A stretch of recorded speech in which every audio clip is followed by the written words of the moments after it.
Hi there, Shalom. Um, this is another day. I hope you enjoyed the other videos, and I'm looking forward to your questions, your comments, and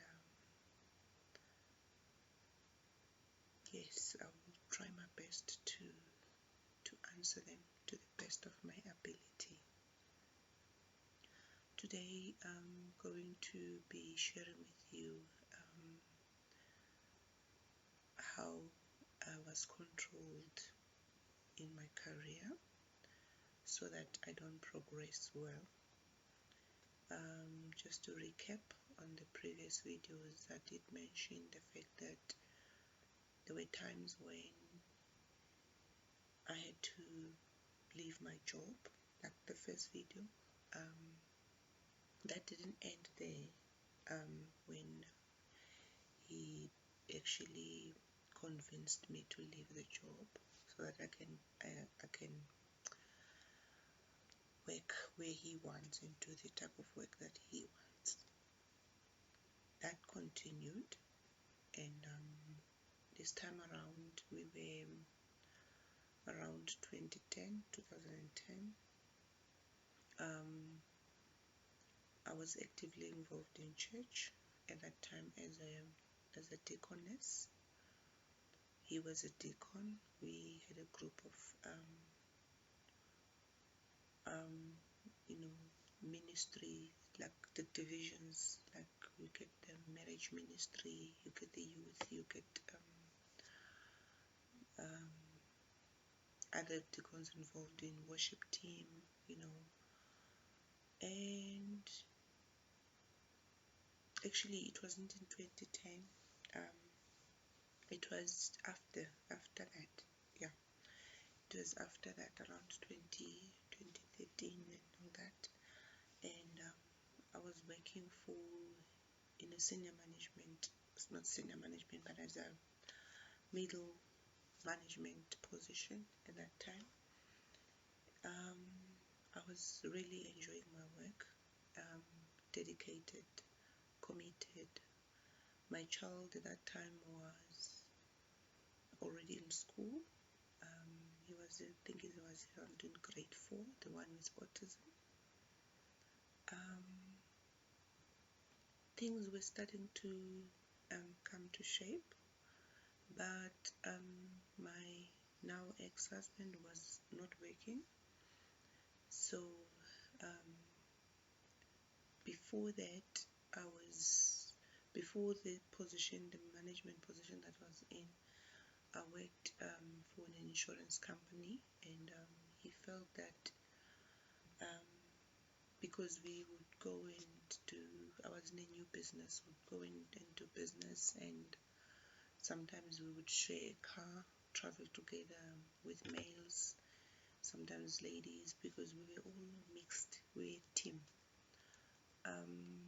He then told me that he doesn't feel comfortable that I have to drive with males in the car, even though in the car we had other ladies, but the fact that maybe the driver is a man, he would say that he's not comfortable. So he thinks that this job that I'm doing is not going to be right for our relationship. I had to resign. I left the job because I wanted to satisfy him. And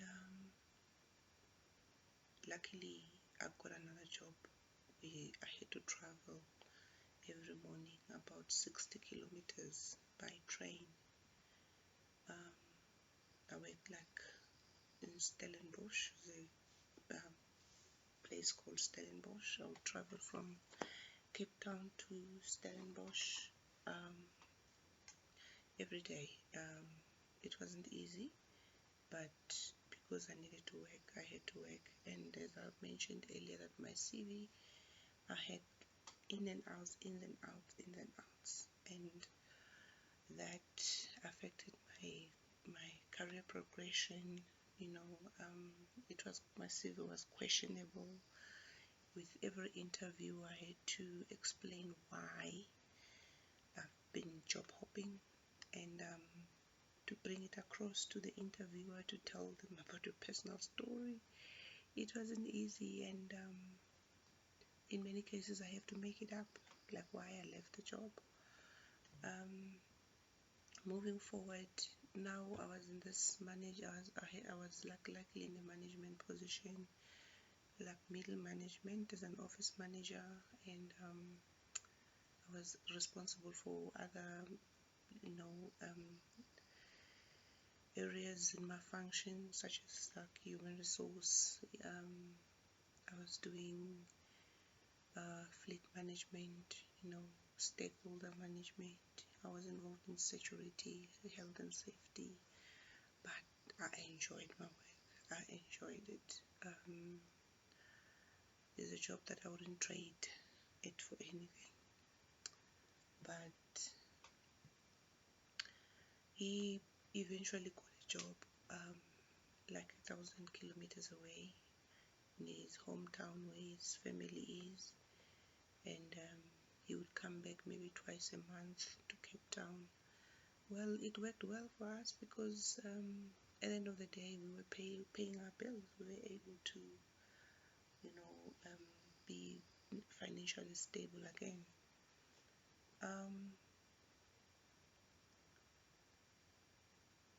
I worked there for about 3 years, and at the end of the third year he came to me. He said, because we're distant now, we're far away from each other, it's not healthy for a family. He would like me to resign from my work, and he's going to help me find a job in Bloemfontein. And I said to him, look, I mean, I'm just now in the position where I've been negotiating my salary increase. I've been negotiating my new role in HR, and things are looking great, that, I might just get my job level to be, to be upped. And he said, he made me feel so guilty that if I don't consider resigning and moving with him, I would be the one that is actually disadvantaging the family. And the kids were, also excited to move. I had to resign again, and moreover, previously we had moved, but we never sold the house, and this time around he actually insisted that we sell the house as well. And I was like, this is the only property we have, and I mean, it's almost, close to like 15 years paying the property. And he said, no, it's fine, we'll take the proceeds and buy the house when we get to the other side. Again, because I'm a woman, I have to be submissive, and I was submissive, and I agreed that okay, we sell the property. And I put it on the market, and it was sold. We all moved at the end of the year with the family, and our furniture. We had to move everything. We got to the other side. He already arranged the place to stay, and where he was staying, he had curtains, he had Tupperwares, he had all these things, only to find out that they belong to some lady. It's not things that he bought. The curtains they belong to this lady. The Tupperware they belong to this lady. There were things, that I'm like, was this lady staying here or what? But he said to me, no, there was another condition, that this lady, you would like this lady to be part of the family. This lady was supplying him with the colognes, the aftershaves, the things that he needs cosmetically. We drove to this lady, to her house, to see her, and he was telling me this is where he would eat his lunch and all that. The lady is about 4 years older than him. So, well, I was like grateful to the lady and thanked her that the fact that she looked after my husband while I was away. Nevertheless, I didn't know that how close he was to this lady, but I realized as time progressed that he was very close with her. And then as I noticed that the lady wanted to actually control in the house in decision making, and I said no, we cannot discuss everything with her. She is not my mother-in-law and she's not even my mom. Why would she be involved in my family issues? Why must she now all of a sudden? I don't even know her by that matter, for that matter. I think the lady got to hear what I said because it is his norm to discuss me behind my back with ladies, especially women. And things changed slightly, and his attitude towards me changed. And she started bringing perfumes to me as well. I think he bought a puff perfume for me from this lady, but I took it anyway. And then I asked him, like, we need to start looking for a property. Let's buy a house before we use the money. And we would find like a property, and he will have issues with the property. We'll move to another property, and then when we're about to put the offer to purchase, he will have issues. One was actually returned after we had signed, and meanwhile I'm not working. He's the one that is working. He was working in a senior role, and he was traveling a lot. So where we were staying, we were renting, and the rent was like very high. And I'm thinking now the money we're paying for rent, we would be paying it towards our mortgage, or like towards the bond. And less did I know that he actually was not intending to buy the property. It was a plan from selling up the property in Cape Town. It was a plan that he is not going to buy another property, because that was a way of actually taking me out of the property, so that if it's sold, I've got nothing to hold on to. And then I asked him about the job, because when I stopped working there, he promised me that he said he's got connections, people that can assist me. He's gonna link me with people so that I can get a job. Months went by, and he was giving me an allowance, but the allowance he was giving me was actually 3 times less my salary that I was earning. It didn't meet my budget at all, because I was still paying my credit cards. I was still paying my loans. There were things, clothing accounts that I was paying. I was comfortable. I was living comfortably, paying all my bills with my previous job. And now he's giving me an allowance that is 3 times less my salary. I cannot meet those obligations. And I became frustrated, and started a business, a coffee shop. And obviously we will tap on the money that from the proceeds of the previous house. And I opened this coffee shop so that at least there's something, I've got something to do. Bloemfontein is a very small town. Getting a job there was not easy.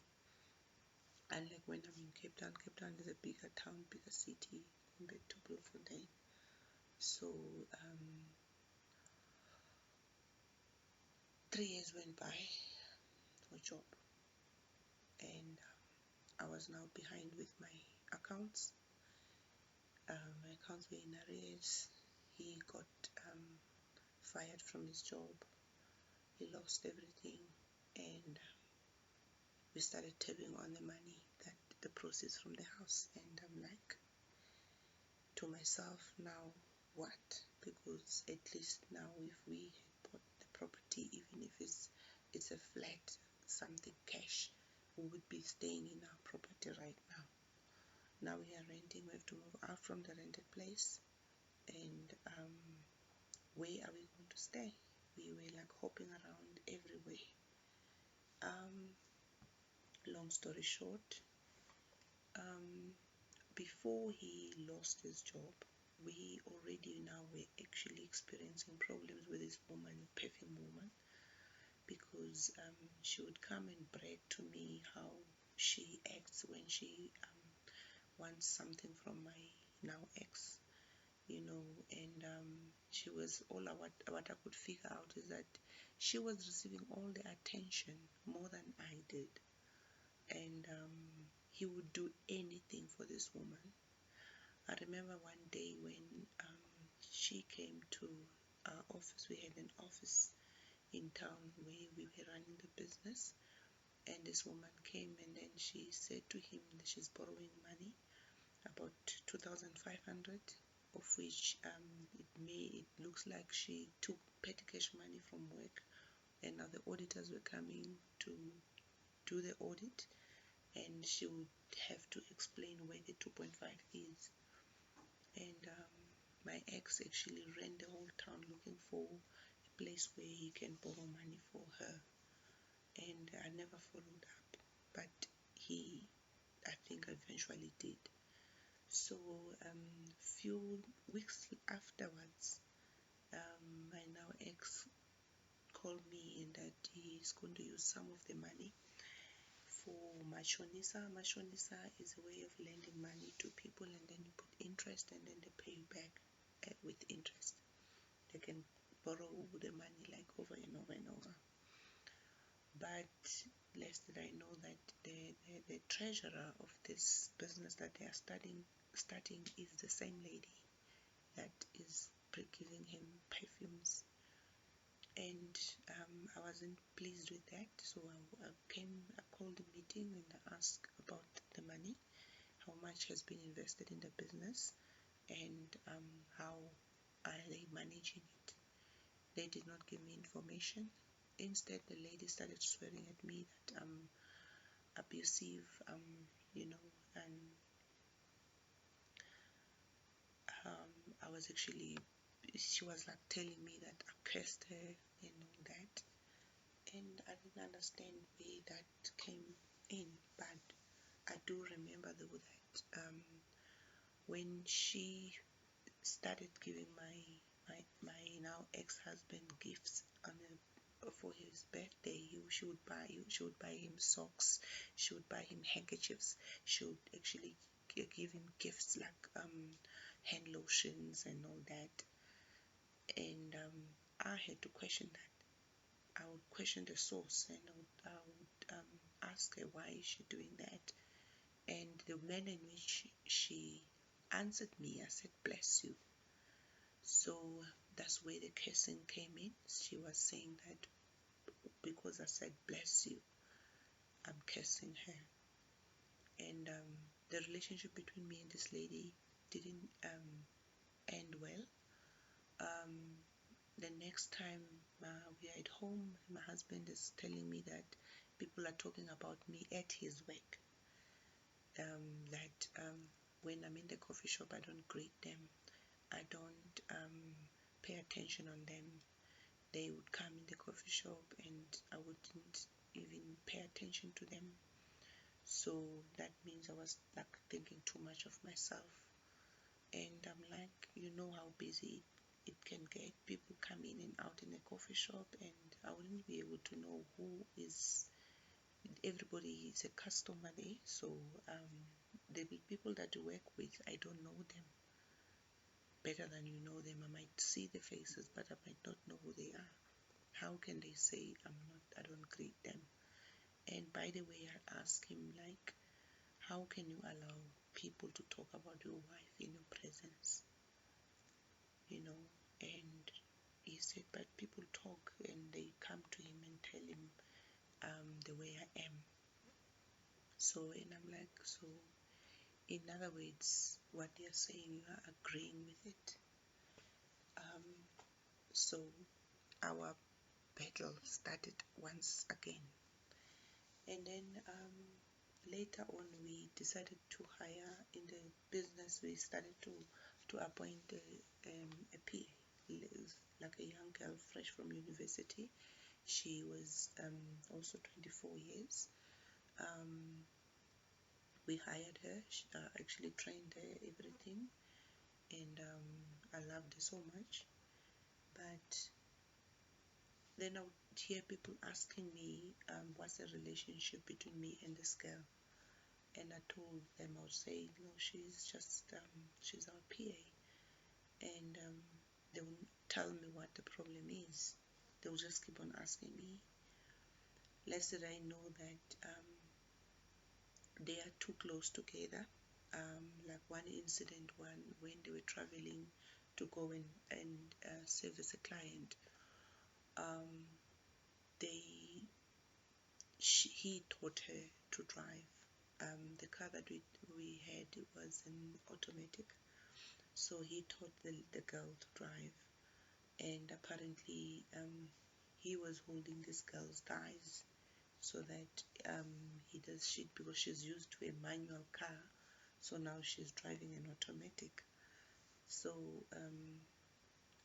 I wasn't pleased with that, because work is work. Is not, we shouldn't be teaching our own employees how to drive, because there are driving schools if she wants to learn how to drive automatic. And less did I know that people were observing something, you know.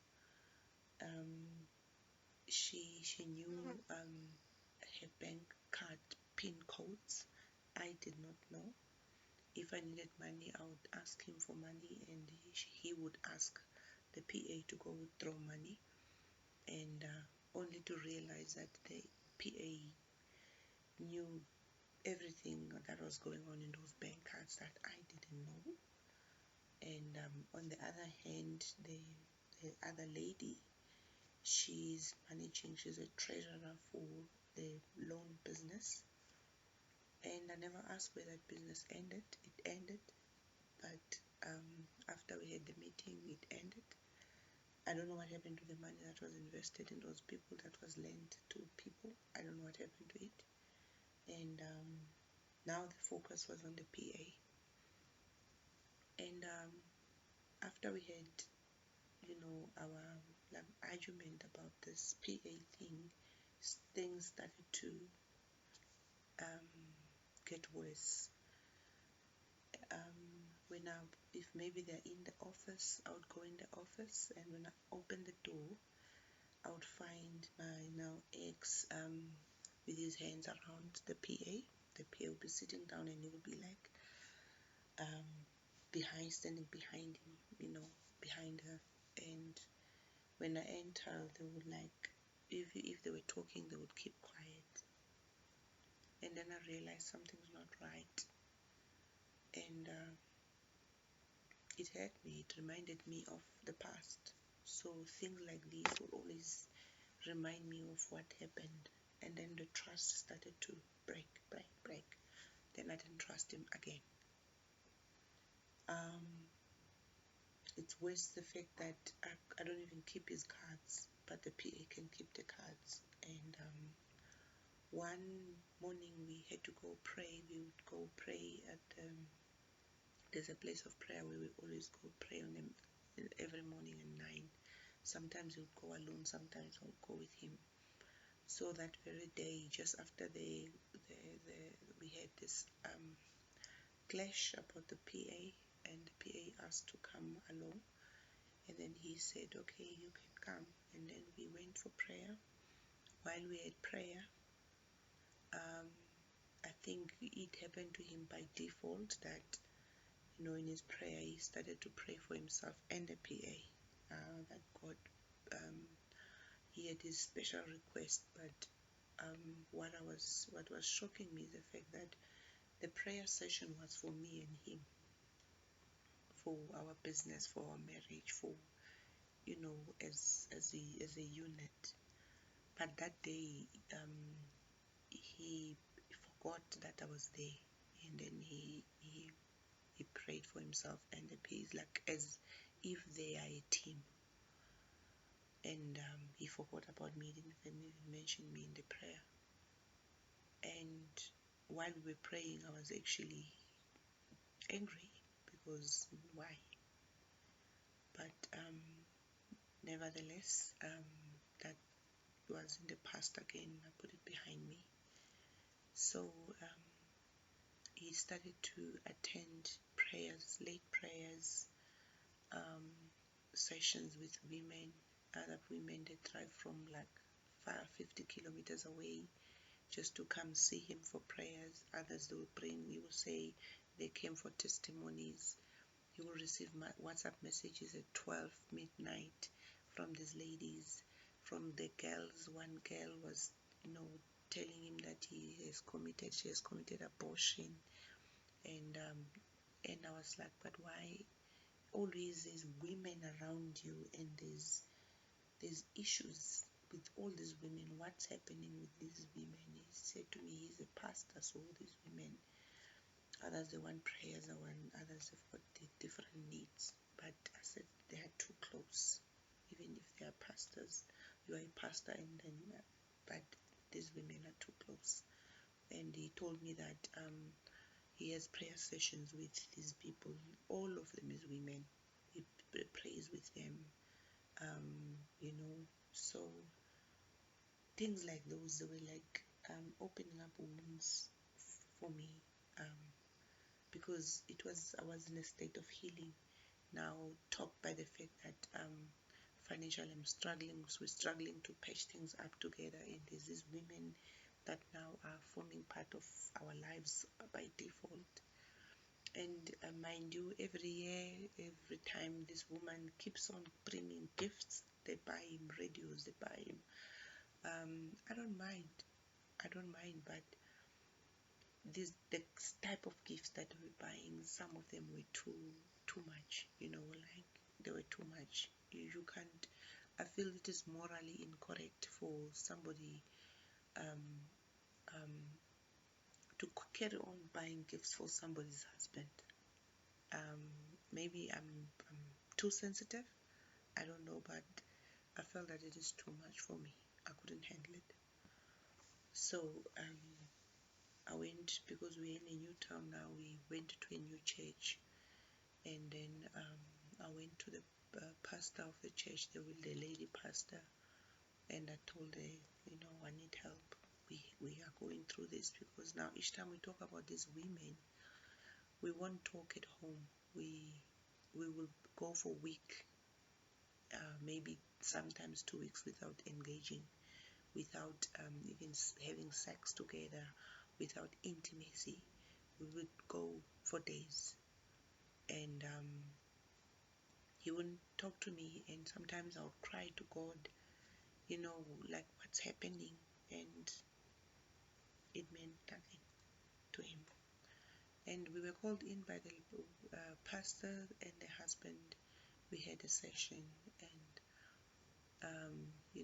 they tried to to give us like a few words of advice, words of wisdom, and but funny, when we get home again, that whatever that they told us was in vain.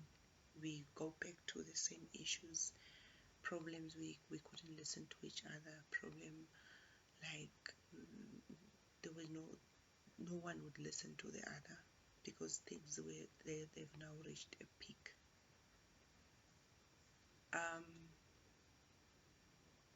Tears were my everyday thing. I think this time around I was actually telling myself that, what, it's too much.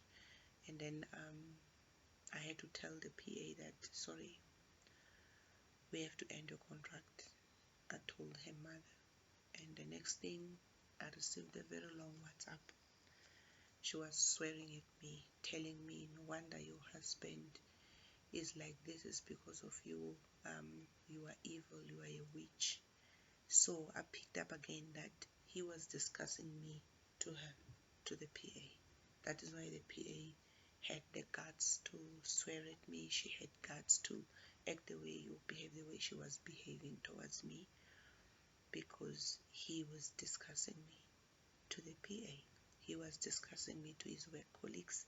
He was discussing me to his lady friend who's a treasurer who's buying her gifts. He was discussing me to them as well. That as a woman, you lose it all. It doesn't matter how confident you are. I thought I'm strong, I thought I'm confident, but that was too much. So fast forward 2018 December, we had 31st of December, we had we in church, like, to close the year. We had fasted with the church, all of us together, and in church we were told, we must end 2018 with the things of 2018, and we should start another year with a different, like maybe more positively. So I requested that we write down all our New Year's resolution. I wrote mine, and I said to him he must write his. And then he said, okay, he's gonna write his after 7 days. I said, okay. After 7 days, I went back, and he didn't write anything. Some of them on my side that I mentioned is to have, like, creative ways of building our marriage. Try and spice our relationship up. But there's something that I just forgot to mention before. Just 2-3 months back, there was a marriage seminar that I was invited. I received the invite, and then I forwarded. It was via WhatsApp. I forwarded the invite to him as well, and then he said, okay, he will attend. So we decided, we agreed that both of us will attend. We attended, and while we were at the session, he saw the people who were delivering the session, and is a pastor that actually specializes in marriage seminars or marriage education. I noticed that he stopped talking. He was not even engaging, because the pastor was asking questions, people were laughing, and he was throwing jokes, and he wasn't. So I decided I must keep quiet as well. And we went home. He said nothing. 3 days after the session, I noticed that his marriage ring, is off his finger. And I asked him, where's your ring? His answer was, do you only notice now that I've taken my ring off my finger? I said, yes, I didn't realize it's off. What happened to it? And then he said to me, I took the ring off the day you took me to that marriage seminar, because you never told me that it is those people that will deliver them the seminar. I said, I also didn't know, because I was invited. And he said to me, I don't like those people. And I said to him, but do you perhaps know them? Do you know them from the past? Because I only came to know them here. Have you met them before? He said no. But I said, but why don't you like them? He didn't answer me. But I said, but then what does this have to do with the ring? He said to me, I'd rather be divorced and not married than attending such sessions. I said, but I think the session was great, because it discussed things that beneficial for the marriage. We learned something from it. And then he said, you must never take me to those things again. I said, well, sorry. And I never followed up to check if he did put his ring back again. So moving fast forward again back to the New Year's resolutions. So in those resolutions, the aim was, because of what happened there, we needed to get over that and try and come up with a solution of how we can spice up our marriage And because I believe that we both needed to learn something from those that are ahead of us, or those that actually um, doing marriage seminars, because they are experienced and we can learn something from them. Sorry. So he was not interested. So immediately I made a decision that because I wasn't working, the business is down. Um, it's time for me to go back to Cape Town and find my job. Then I can work. And we actually engaged with the children. The children, they decided also that they don't like Bloemfontein anyway. It's better that we go back to Cape Town. So when I packed my stuff and I said, I'm going to find work, when I get there, you can come, you can follow, because we both not working now. The business is no longer working. So he said, okay, he will follow me. So I went to Cape Town. When I went, actually, as I was about to leave the kids, they said, Mommy, we're coming with you. My firstborn, my secondborn, my lastborn came. They said they are coming with me. And I said, come guys. They just threw the clothes in the boot and then off we drove. And we arrived in Cape Town. A month later, I got a job, and it was like a temporary job, but it was enough for me. We were moving from house to house with my kids. We stayed in the garage, and because I couldn't afford to pay anything bigger, besides I needed a pay slip, I needed something as proof that I've got an income. I didn't have anything, and we were living in a garage. And then by God's grace, by March, I got another job again. And then I phoned my now ex-husband that I got a job. Do you want us to rent a 2-bedroom or a 3-bedroom? He said, I must decide. I said, okay, we will get a 3-bedroom. And then I said, the agreement was that immediately when we get a 3-bedroom, he will move up. He will come to us. And he phoned me one day asking me, what must he bring? I was under the impression that he's going to bring the whole furniture, but instead he brought the things that I needed, I mentioned. And then when he arrived, I said, but I don't see your clothes. Where are your clothes? He said, no, I will come back some other time. That very day he arrived, I said, maybe we should go out for coffee, because it's been a long time. He said to me, no, he's got a meeting. He cannot go for coffee. I was just asking him out. I said, okay, it's fine. But he didn't go to the meeting. And I asked him, like, when are you going back to Bloemfontein? He said to me, no, in 2 days. So the following day I went to work. He asked me, are you going to work? I said, yes, I'm going to work. And then while I was at work, I received a WhatsApp message. Hi, I'm gone back to Bloemfontein. I've got a meeting. I said, oh, okay, I thought we were leaving only in 2 days. So off he went. And fast forward, now I need help in terms of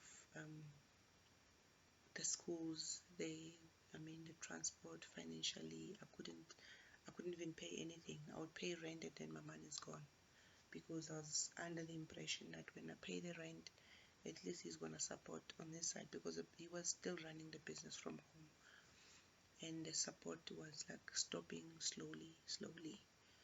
And the communication started to drop. Sorry. Communication stopped, and I asked him, hi, do you still care about us? Do you still care about me? And he said to me, I loved you when you were small, when you were as my wife, and I loved you as my girlfriend. And it's like is phrased in the past tense. So I knew that, okay, this means something. And he said to me, our marriage is over. I must just wait for formalities. I said, why? What is the reason? He never came back to me. He never told me the reason. Fast forward, I went to speak to the pastor in church. I told the pastor about the message. That's when the pastor said, surrender your husband and your marriage to God. And I did. After surrendering the marriage and my husband to God in prayer, a few days later I received divorce summons that is divorcing me. And the reason on the summons is that he fell out of love. I must keep the children with me and the items that I have. He divorced me without a home, without a proper job, with a high rent that I was paying, sacrificing because I was hoping that he would come home. He dropped everything. He decided to just leave me like that. I was in tears, but I said, God, I will not cry anymore. I've cried enough, but I'm not going to cry anymore. And I signed the divorce summons. I did not contest it because I guess that is what he wanted all this time. And I phoned my mother that I've received this, and then my mom phoned him to find out what's happening. And he said to my mom, Mommy, our marriage ended long time ago. Now another piece of the puzzle. This was all planned. The selling of the house, taking me out of my job to make sure that I have nothing. And the trauma that he, like when he took me to another town close to his family, knowing that his family, they don't like me. And then when you got there, he actually treated me like I'm nothing. All those were planned. So the puzzle pieces were coming together that, okay, the idea was that I must not get a cent from him. Like as now, I got retrenched just after the divorce. I got retrenched and now living with my mother. I have no income, and he's now moved on. He's staying. He's in a relationship with some lady. I saw him on status with her, and yeah, my children are with him because he asked for my children. Like he said, he missed them, but you know, they are at school, but I don't actually even have access to them. But the court gave the children to me. It's just that because I'm financially not stable, so I couldn't keep my kids. So those are the things, that the painful things that comes with emotional abuse, because he's now controlling me with my kids. He's controlling me to make sure that I don't get anything, even spousal support. I don't get anything. So that is lesson learned on this video is before you marry anyone, pray, ask God for guidance. I put myself, I cannot blame God or anyone. I put myself in this situation by trusting a man, by trusting somebody like him, to believe and believed him that he will make a good husband. And a good husband is not about education, because he's well educated. A good husband is not about money. It's about character. It's about like God-fearing, a God-fearing husband. So you ladies, girls out there, watch out for people like this, because I wasted all my life with him. I wasted all my life, even my career. I put my career at predicament because I nursed his feelings. I wanted to please him. I did everything that he wanted me to do because I was trying to please him. So now I'm trusting in God again that He will bless me with another job or bless me with a home so that I can build a home and get my children back. And this is something that I don't wish for any woman, but I thank God that I eventually got out of that marriage without me divorcing him. He divorced me, and I made a promise to God that I will not divorce anyone. I'm not gonna divorce him. He's gonna make, if now I have to get out of this marriage, God himself must end it. And I'm glad that I did not, or was not the one that had to end it. He ended it his way, and I did not refuse. I signed the divorce. He's now living with his mistress, whoever the mistress is. I don't want to know here. But I just don't want to see any lady going through what I went through in the name of love, in the name of marriage. Look at the signs. When a person tries to control you and demanding, isolating you from your family, your friends, run away from that person because he's not going to change. He is not going to change. Thank you very much for listening. Sorry for the long video again. I hope you enjoyed and learned something from it. I will be recording another video going forward. This one will be post-divorce. Yeah, I don't have anything that I can share at the moment, but I'm grateful that you actually gave me time to listen to my video. Shalom.